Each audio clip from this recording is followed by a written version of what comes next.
ದೊಡ್ಡ ಬಲಿಪಶುಗಳಾಗ್ತಾ ಇರುವಂಥ ಪಕ್ಷಗಳು ಒಂದು JDS ಮತ್ತೊಂದು BJP.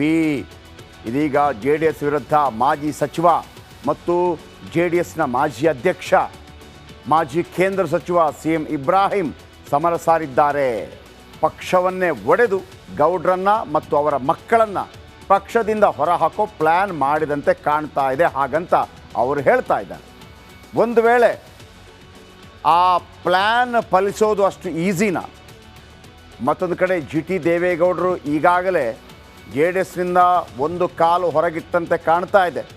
ಇವತ್ತು ಅವರ ಬರ್ತ್ಡೇ ಇತ್ತು, ಮಾತಲ್ಲಿ ಹೇಳೇ ಬಿಟ್ಟರು, ನನ್ನನ್ನು ಯಾರು ಕೂಡ ಚನ್ನಪಟ್ಟಣ ವಿಧಾನಸಭಾ ಉಪಚುನಾವಣೆ ಸಂದರ್ಭದಲ್ಲಿ ಪ್ರಚಾರಕ್ಕೆ ಕರೆದಿಲ್ಲ. ವೀಕ್ಷಕರೇ ನೆನಪಿಡಿ, ಇದೀಗ JDSನಲ್ಲಿರೋದು 18 ಶಾಸಕರು. ಒಂದು ವೇಳೆ 13 ಶಾಸಕರೇನಾದರೂ ಸಪರೇಟ್ ಆದರೆ JDSನ ತೆನೆ ಹೊತ್ತ ಮಹಿಳೆ ಚಿಹ್ನೆ ಕೂಡ ಮಹಾರಾಷ್ಟ್ರದಲ್ಲಿ ಶಿವಸೇನೆಯ ಚಿಹ್ನೆ ಹೇಗೆ ಏಕನಾಥ್ ಶಿಂದೆ ಪಾಲಾಯಿತು ಆ ರೀತಿ ಇಲ್ಲೂ ಆಗುವಂಥ ಸಾಧ್ಯತೆ ಇದೆ. ಇವೆಲ್ಲ ನೋಡಿಕೊಂಡು ದೇವೇಗೌಡರು ಸುಮ್ಮನಿರ್ತಾರಾ ಅನ್ನುವಂಥ ಪ್ರಶ್ನೆ ಕೂಡ ಉದ್ಭವ ಆಗ್ತಾ ಇದೆ. ಅಂತೂ ಇಂತೂ JDS ಪಕ್ಷ ಒಡೆಯುವ ವಿಚಾರ ದೊಡ್ಡ ಮಟ್ಟದಲ್ಲಿ ಇವತ್ತು ರಾಜಕೀಯ ಸಂಚಲನ ಮೂಡಿಸಿತು. ಅದರ ಬಗ್ಗೆ ಒಂದು ರಿಪೋರ್ಟ್ ನಿಮ್ಮ ಮುಂದೆ.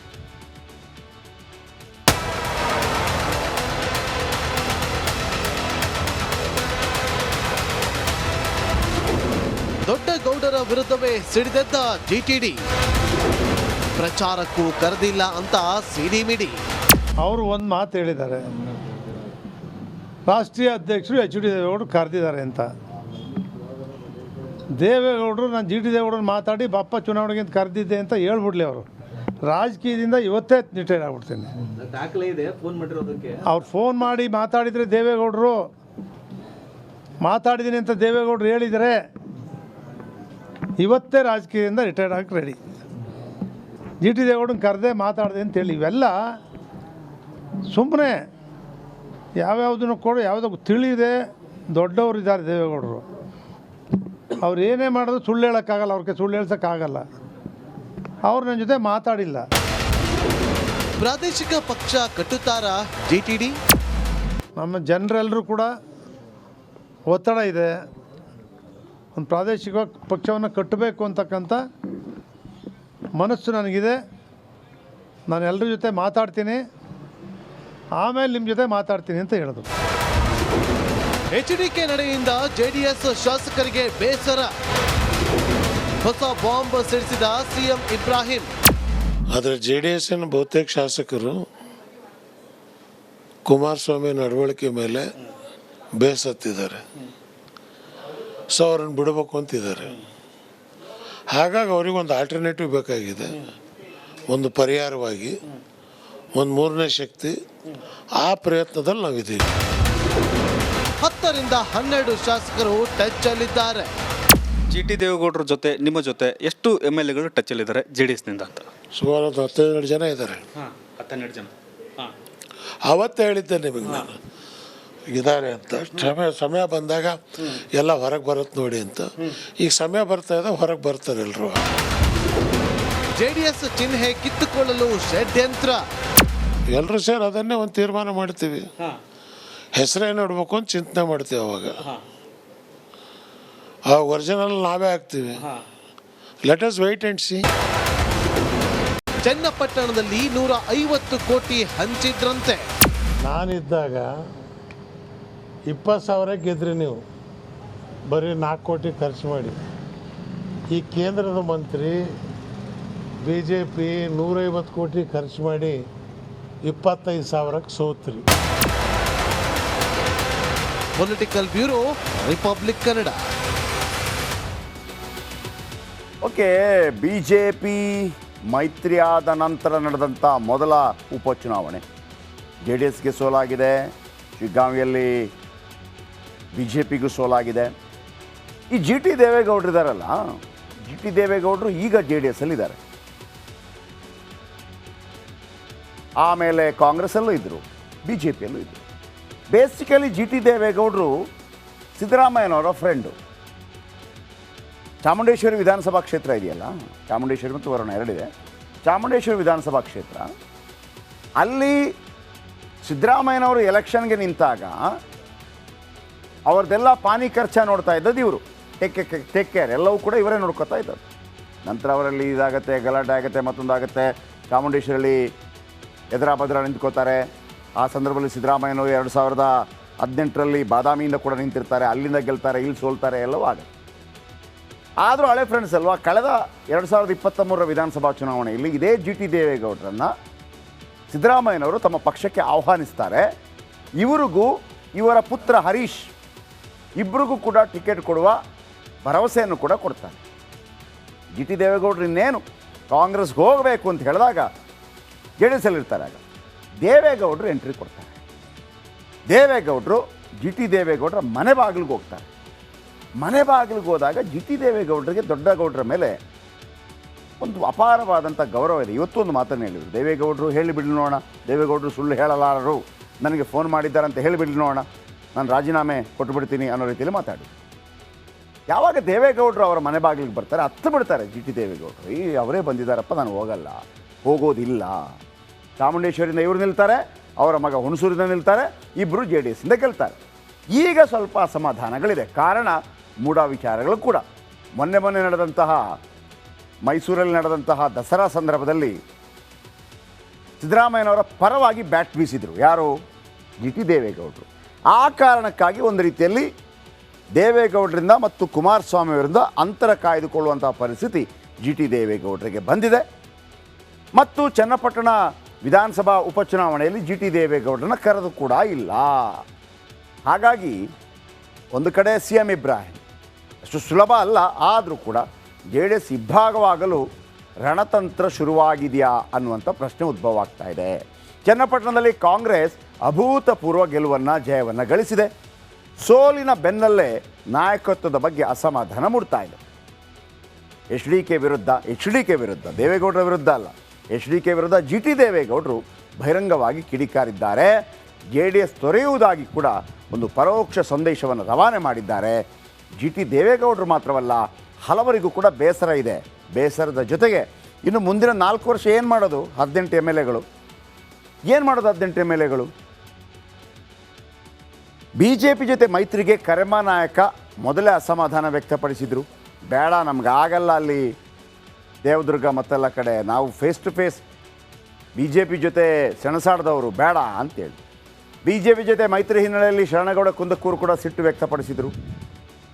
ಇದೀಗ ಜಿ ಟಿ ದೇವೇಗೌಡರಿಗೆ ಸಾಥ್ ಕೊಟ್ಟಿದ್ದಾರೆ ಸಿ ಎಂ ಇಬ್ರಾಹಿಂ. ಚನ್ನಪಟ್ಟಣ ಸೋತಿದ್ದಕ್ಕೆ 18ಕ್ಕೆ ಕುಸಿತ ಕಂಡಿದೆ ಜೆ ಡಿ ಎಸ್ ಬಲ. ಈಗ ಪಕ್ಷವನ್ನು ಬಿಡುವುದಕ್ಕೆ ಜಿ ಟಿ ದೇವೇಗೌಡರು ಮತ್ತು ಮಗ ಹರೀಶ್ ಗೌಡ ತಯಾರಿ ನಡೆಸಿದ್ದಾರಾ? ನೋಡಿ, 18 ಜನ ಇದ್ದಾರೆ. ಒಂದು ಪಕ್ಷದಿಂದ ಮತ್ತೊಂದು ಪಕ್ಷಕ್ಕೆ ಹೋಗೋದು ಈಸಿ ಅಲ್ಲ, ಅವರ ಶಾಸಕ ಸ್ಥಾನ ಕುಂದಾಗತ್ತೆ. ಆದರೆ ಮೂರನೇ ಎರಡು ಅಂದರೆ ಎಷ್ಟು? 18 / 3 ಅಂದರೆ 6 ಬರುತ್ತೆ. 6 6 12, ಒಂದು ಜಾಸ್ತಿ 13 ಜನ ಬೇರೆ ಪಕ್ಷಕ್ಕೆ ಹೋದರೆ, ಸಪ್ರೇಟಾಗಿ ನಿಂತರೆ ಪಕ್ಷ ಇಬ್ಬಾಗವಾಗುತ್ತೆ. ಜೊತೆಗೆ ದೇವೇಗೌಡರ ತೆನೆ ಹೊತ್ತ ಮಹಿಳೆ ಚಿಹ್ನೆ ಏನಿದೆ ಅದು ಕೂಡ ರೆಬೆಲ್ಸ್ಗಳಿಗೆ ಹೋಗುವಂಥ ಸಾಧ್ಯತೆ ಇದೆ. ಉದಾಹರಣೆಗೆ 54 ಇದ್ದಂಥ ಶಿವಸೇನೆ, ಉದ್ಧವ್ ಠಾಕ್ರೆ ಅದರ ಮುಖ್ಯಸ್ಥರಾಗಿದ್ದರು, ಕಾಂಗ್ರೆಸ್ ಜೊತೆ ಗೌರ್ಮೆಂಟ್ ಕೂಡ ಮಾಡಿದರು. 54 / 3 ಅಂತಂದರೆ 18 ಬರುತ್ತೆ. ಅಂದರೆ 37 ಜನ ಪಕ್ಷ ಬಿಟ್ಟರೆ ಮಾತ್ರ ಏನು ಯಾವುದೇ ಪಕ್ಷಾಂತರ ನಿಷೇಧ ಕಾಯ್ದೆ ಒಳಗೆ ಬರೋದಿಲ್ಲ. ಮತ್ತೊಂದು ಪಾರ್ಟಿಗೆ ಹೋದರೂ ಕೂಡ ಅವರು MLA ಆಗಿ ಉಳಿತಾರೆ. ಹಾಗಾಗಿ ಅಲ್ಲೇನು ಮಾಡಿದರು? NCPಯನ್ನು ಅಂದರೆ ಶರದ್ ಪವಾರ್ ಅವರ NCPಯನ್ನು 40 ಜನರ ಜೊತೆಗೆ ಅಜಿತ್ ಪವಾರ್ ಅವರು ಬಿ ಜೆ ಪಿಗೆ ಬಂದರು, ಸಪ್ರೇಟಾಗಿ ನಿಂತರು. ಬಿ ಜೆ ಪಿ ಜೊತೆ ಗುರುತಿಸ್ಕೊಂಡ್ರು ಅಷ್ಟೇ, B J P ಸೇರಲಿಲ್ಲ.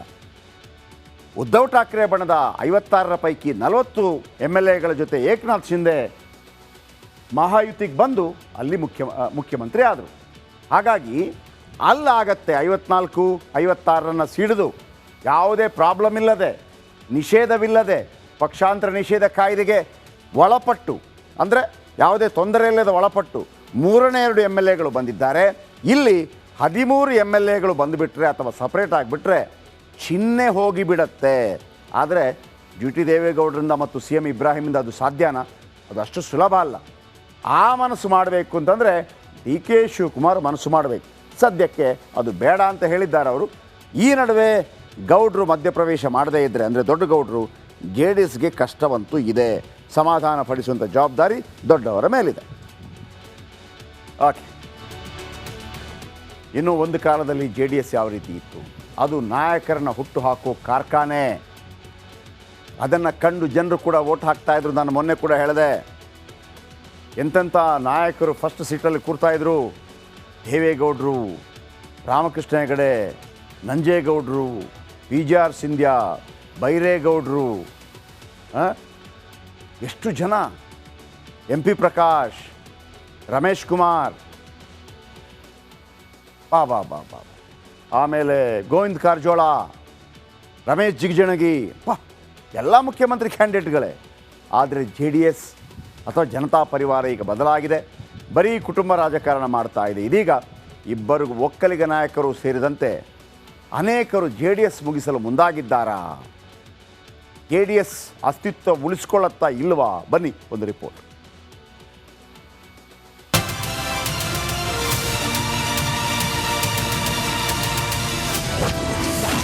JDS ಮುಗಿಸ್ತಾರ Congress ನಾಯಕರು?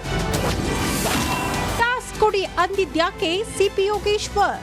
ಚನ್ನಪಟ್ಟಣದ ನೂತನ ಶಾಸಕ ಸಿಪಿ ಯೋಗೇಶ್ವರ್ ಜೆಡಿಎಸ್ ಬಗ್ಗೆ ಸ್ಫೋಟಕ ಹೇಳಿಕೆ ಕೊಟ್ಟಿದ್ದಾರೆ. ಕಾಂಗ್ರೆಸ್ ಪಕ್ಷ ಟಾಸ್ಕ್ ಕೊಟ್ರೆ ದೊಡ್ಡ ಆಪರೇಷನ್ ಮಾಡ್ತೀನಿ, ಜೆಡಿಎಸ್ ಒಡೆಯುತ್ತೇನೆ, ಶಾಸಕರನ್ನ ಕಾಂಗ್ರೆಸ್ಗೆ ಕರೆದುಕೊಂಡು ಬರ್ತೀನಿ ಅಂದಿದ್ದಾರೆ. ನೋಡಪ್ಪ, ನನಗೆ ಅದು ಗೊತ್ತಿಲ್ಲ.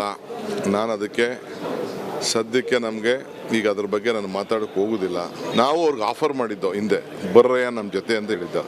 ಇಲ್ಲ, ನಾವು ಕುಮಾರಣ್ಣನ ನಾವು ತಿರ್ಗಾ ಚೀಫ್ ಮಿನಿಸ್ಟರ್ ಮಾಡಬೇಕು ಅಂತೇಳಿ ಅವರು ನಮ್ಮ ಜೊತೆ ಬರಲಿಲ್ಲ. ಕೇಳಿದ ನಿಜ, ನಾವು ಬರ್ರಂಗಿರೋ ಬರ್ರಿ ಅಂತ.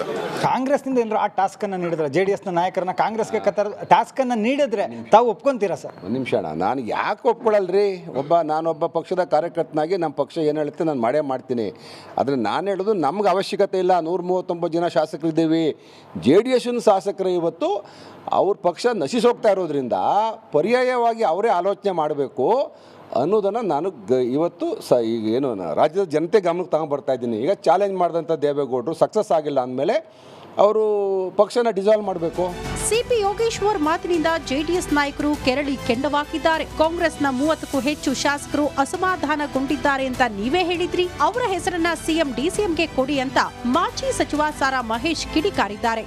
ಕಾಂಗ್ರೆಸ್ಸಿಂದ 35-40 ಜನ ಬರಲಿಕ್ಕೆ ರೆಡಿ ಇದ್ದಾರೆ.